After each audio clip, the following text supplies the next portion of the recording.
أعوذ بالله من الشيطان الرجيم. بسم الله الرحمن الرحيم.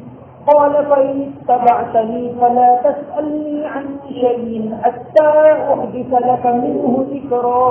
فانطلقا حتى إذا ركبا في السفينة خرقها قال أخرقتها لتغرق أهلها لقد جئت شيئا إمرا.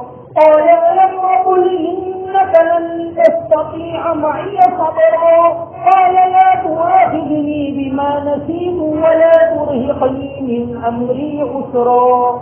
فانطلقا حتى إذا لقيا غلاما فقتله قال أقتلت نفسا زكية بغير نفس لقد جئت شيئا نكرا.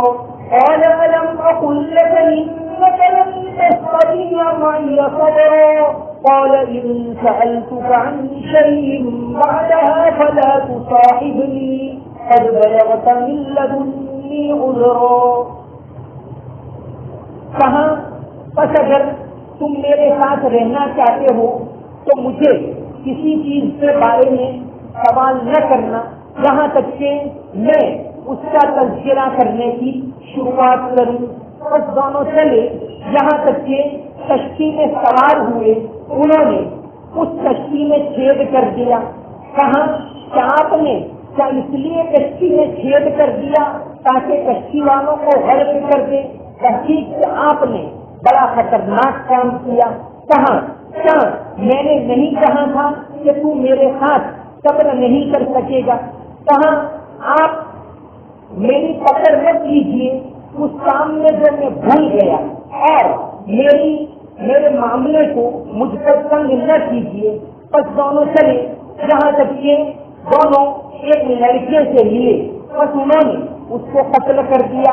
کہاں کیا تم نے ایک پاک ذات کو بغیر کسی جان کے بدلے کے قتل کر دیا؟ تحقیق آپ نے بہت ناپسندیدہ کام کیا. کہاں کیا میں نے تجھے نہیں کہا تھا کہ تو میرے ساتھ صبر نہیں کر سکے گا؟ کہاں کہ اگر اس کے بعد آپ کو میں کوئی بات پوچھوں تو آپ مجھے اپنے ساتھ مت رکھنا. تحقیق کے آپ میرے معاملے کے اندر عذر کی حد تک پہنچ چکے. حضرت خضر علیہ السلام نے شرط لگائی کہ میرے پاس رہیں لیکن جب تک میں کسی بات کی وضاحت نہ کروں تب تک کچھ پوچھنا مت. اس شرط کے ساتھ ان کو اپنے ساتھ رکھ لیا. ویسے جیسا کہ میں نے کہا گیا ہے کہ سوال و نصف العلم کہ سوال آدھا علم، سوال کرے گا تو جواب ملے گا اور صحیح بات معلوم ہوگی. حدیث شریف کے اندر آتا ہے کہ ایک صحابی زخمی تھی اور ان کو غسل کی حاجت پیش آئی. اب زخم اتنا بڑھا ہوا تھا کہ غسل نہیں کرنا چاہیے لیکن انہوں نے غسل کیا اور ان کا انتقال ہو گیا. جب آپ صلی اللہ علیہ وسلم کو یہ بات پہنچی تو آپ نے کہا کہ انہوں نے کیوں پوچھ نہیں لیا؟ پوچھنا چاہیے تھا. انما شفاء العی السؤال کہ پوچھنے سے آدمی کی جو جانکاری کی پیاس ہوتی ہے وہ بجھتی. تو آدمی کو معلوم نہ ہو تو پوچھ لینا چاہیے. پوچھنا کوئی شرم کی بات نہیں ہے. انسان پوچھ کر ہی تو سیکھتا ہے.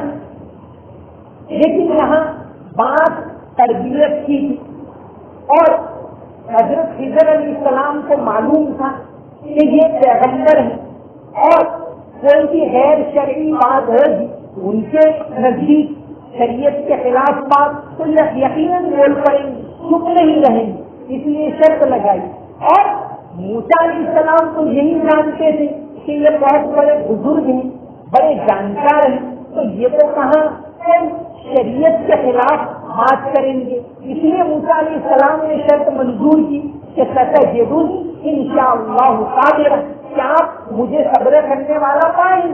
میں شرط کے مطابق کام کروں گا. ولا اعصی لک امرا آپ کی بات کی نافرمانی نہیں کروں گا. آپ مجھے ساتھ رکھ لیجیے. تو موسیٰ علیہ السلام کو حضرت خضر علیہ السلام نے ساتھ رکھ لیا. اب دونوں چلے فانطلقا. اب دونوں کا یہ سفر ہوا. اس دوران 3 واقعات پیش آئے. ایک واقعہ تو پیش آیا سمندری سفر کے دوران سمندر کے اندر, اور باقی اس کے بعد 2 واقعات خشکی کے اندر پیش آئے جو بظاہر شریعت کے خلاف معلوم ہوتے.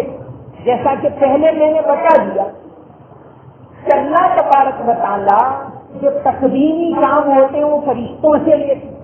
کوئی آدمی مر جاتا ہے, کسی بیماری سے مر گئے, تو ہم بیماری کی غلطی نہیں نکال کہ وہ یعنی اللہ تعالیٰ کی طرف یہ کام اللہ نے فرشتوں کو سونپا.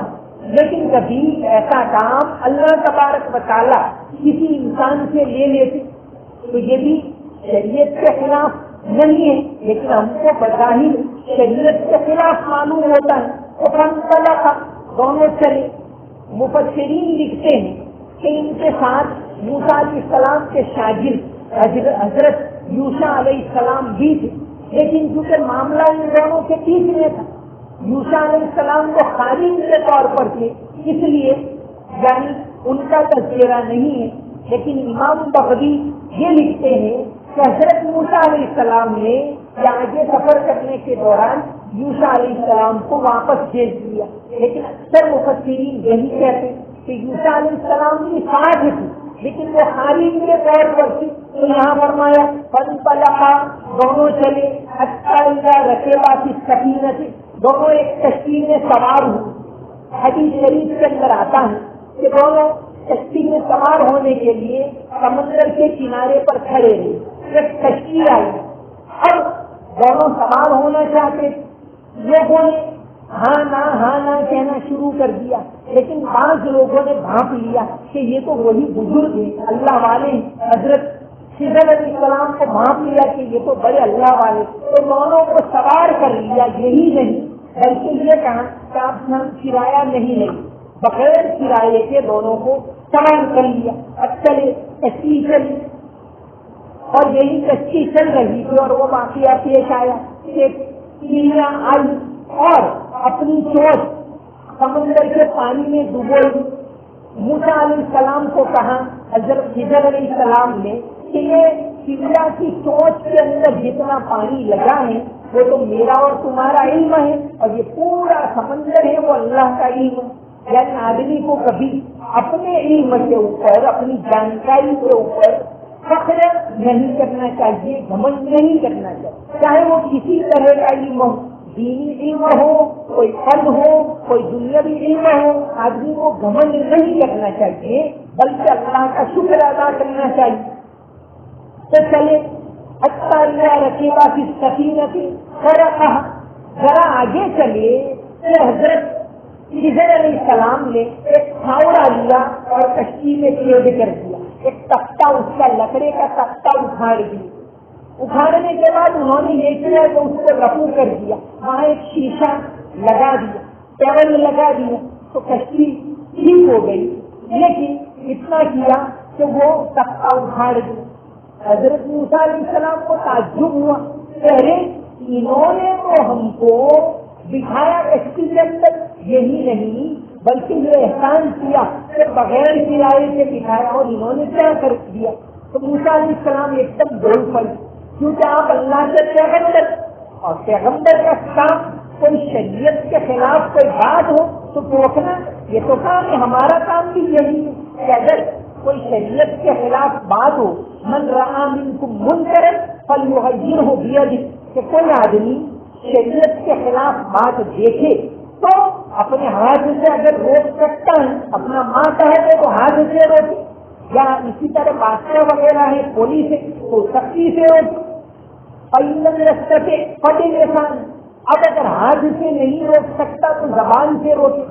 وَإِنَّ الْيَسْتَطِعْ فَبِقَلْبِهِ, اور اگر زبان سے روکنے کا بھی ماحول نہیں ہے, اس کی بھی طاقت نہیں ہے, تو کم سے کم اس کو دل میں برا سمجھے, اور یہ ایمان کا سب سے کمتر درجہ ہے. تو موسیٰ علیہ السلام قال أخرجتها لتغرق أهلها, کہ کیوں تختہ اتھیڑ دیا، کیوں آپ نے چھید کر دیا، کیا سب کو آپ ہلاک کر دینا چاہتے ہو، غرق کر دینا چاہتے ہو؟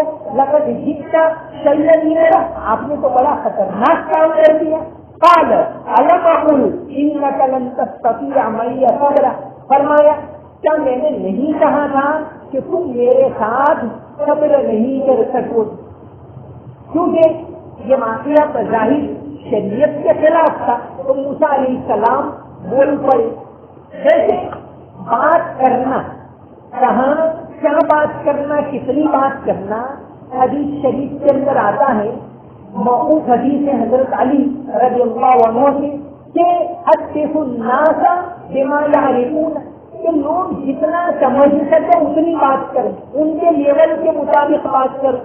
اتریدون ان یکلم اللہ ورسولہ، کیا تم یہ چاہتے ہو کہ اللہ اور اس کے رسول کو جھٹلایا جائے؟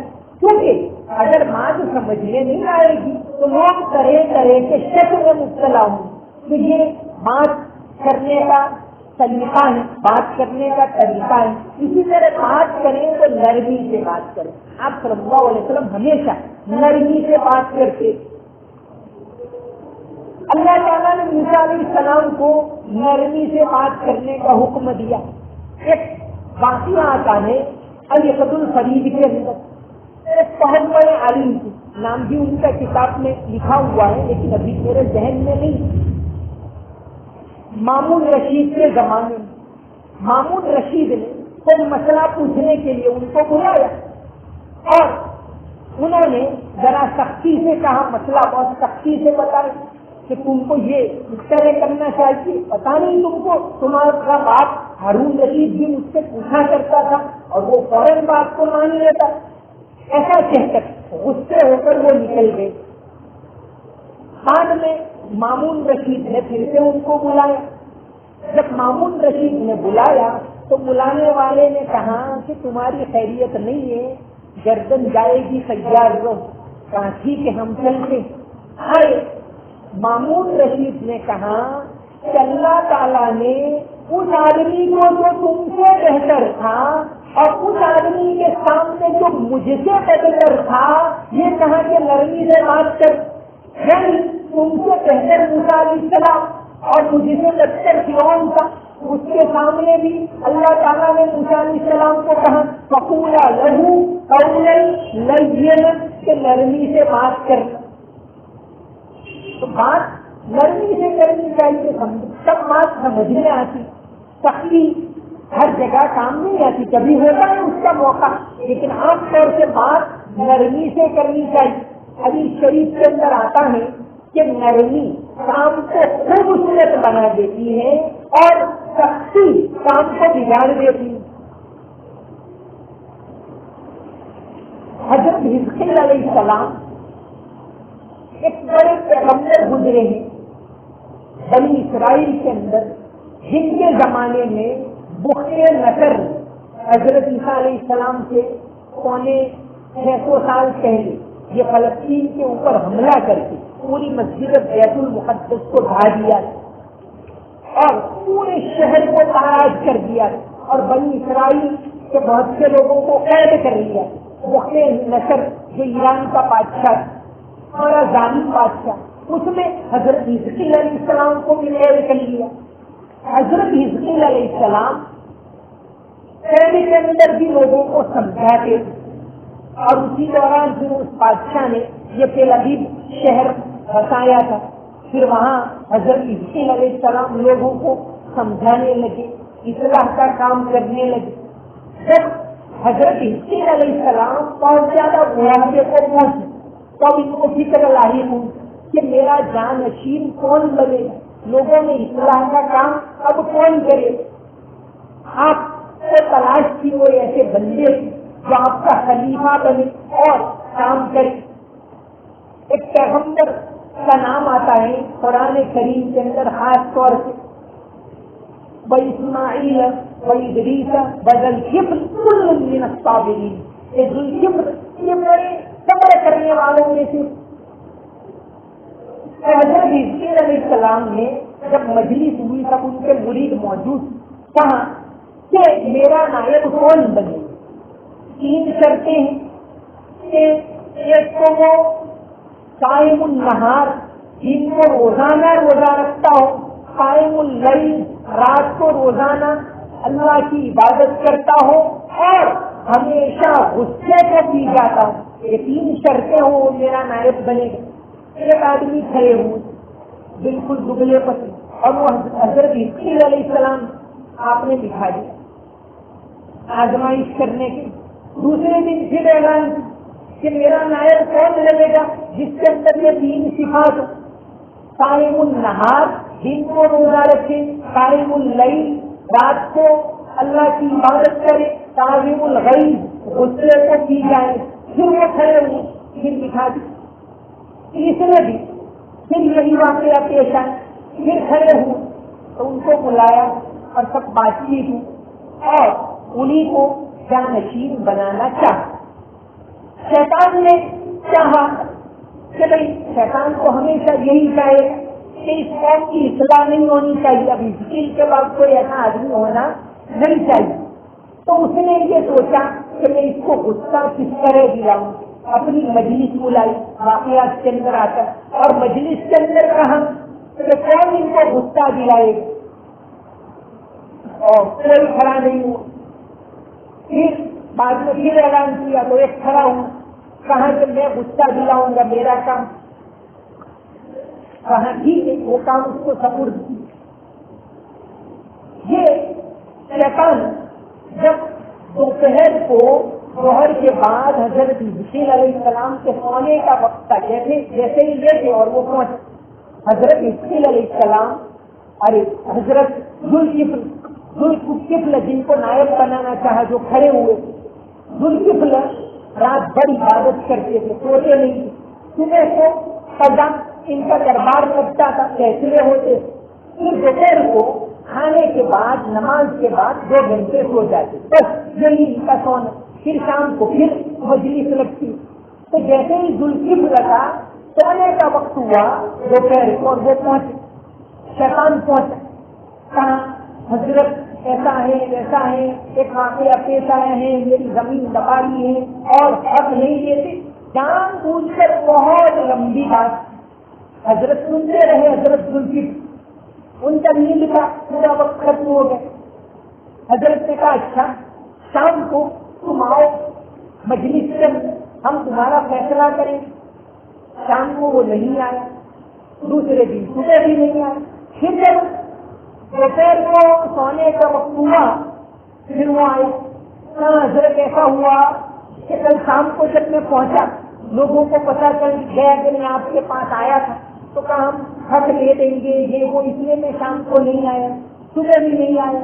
اب وہ نہ دے رہے حق لینے، آپ حق لیا، ایسا کر کے پھر لمبی چوڑی بات، اور پھر حضرت کا نیند کا پورا وقت ختم کر دیا حضرت ذوالکفل کا۔ پھر کہا کہ اچھا تم مجلس میں آنا، شام کو نہیں آیا، دوسرے دن صبح بھی نہیں آیا، تیسرے دن، جب تیسرے دن دوپہر کو سونے کا وقت ہوا تو حضرت ذوالکفل نے گھر والوں کو کہا کہ دیکھو میں 2 دن سے بالکل سویا نہیں، دروازے پر چوکی لگا دو، جو بھی آئے اس کو کہنا کہ شام کو مجلس میں آئے، حضرت آرام میں۔ شیطان پھر سونے کا وقت ہوا اور آئے، ماں دروازے پر سے داخل نہیں ہونے دی، لیکن یہ شیطان کسی کی طرح اوپر سوراخ سے گھس گئے اور پھر انسانی شکل میں پہنچے۔ حضرت نے پوچھا تم کون؟ کہاں گھر والوں کو کس کو کیوں داخل ہونے دی؟ کہا ہم نے تو کسی نے داخل نہیں ہونے۔ حضرت نے پہچان کہ تم شیطان ہے، لیکن بہرحال آپ تینوں دن بالکل غصے نہیں ہوئے، بلکہ اس سے بعد اس کے ساتھ بات کرنے کا سلیقہ، سمجھانے کا سلیقہ یہی کہ نرمی کے ساتھ گفتگو کرے تو بات سمجھ میں آتی ہے۔ تقریر کرنے کا یا گشت میں جائیں، کسی کو بات کہیں، کسی کے درمیان سلح کروا رہے ہیں تو وہ تو غصے ہوگا، وہ تو غلط بات کرے گا۔ سلح کروانے والا جو ہے اگر اس کے اندر چمڑے کا مادہ ہے تو ہی وہ بات سمجھا پائے گا، ورنہ نہیں۔ تو موسیٰ علیہ السلام نے کہا کہہ رہے آپ نے تو بڑا خطرناک کام کر دیا، کیا آپ سب کو غرق کرنا چاہتے؟ حضرت خضر علیہ السلام نے اتنا نہیں کہا کہ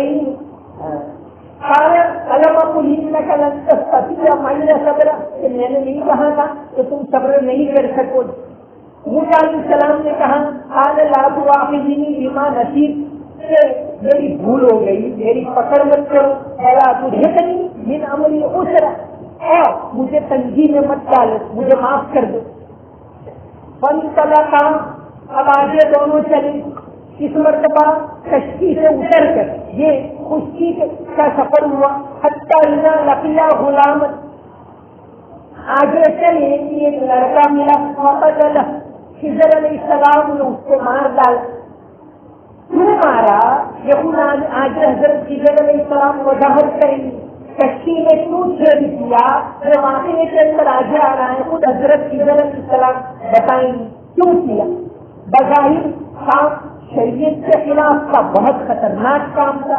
موسیٰ علیہ السلام بول پڑے، اعلیٰ قتل سے نفسا ذکیۃ، آپ نے تو ایک معصوم جان کو مار ڈالا بغیر نفس، حالانکہ اس کا کوئی قصور بھی نہیں تھا، اس نے کسی کو قتل بھی نہیں کیا، بغیر قصور کے آپ نے مار ڈالا۔ لقد جئت شیئا نکرا، آپ نے تو یعنی بہت ناپسندیدہ کام کر دیا۔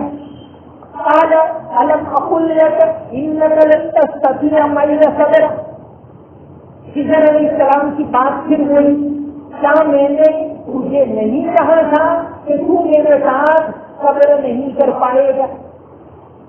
وقت کی باتیں جیسے دونوں واقعات ایسے ہوئے کہ بظاہر سمجھنے نہیں آئی، بہت سی باتیں جیسے میں نے حدیث بتائی کہ اشرف الناس، لوگوں سے اس طرح بات کرو بما یعرفون کہ لوگ سمجھ سکیں۔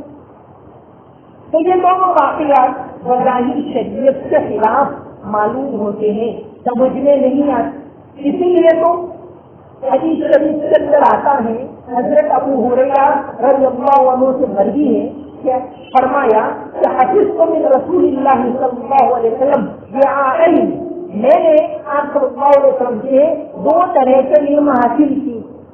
حدیث سے سب سے زیادہ حضرت ابو ہریرہ سے روایت کی گئی، سب سے زیادہ روایت کرنے والے حضرت ابو ہریرہ، تو کہا کہ حفظت من رسول اللہ بیعین، کہ میں نے 2 طرح کے علوم آپ صلی اللہ علیہ وسلم سے حاصل کیے ہیں۔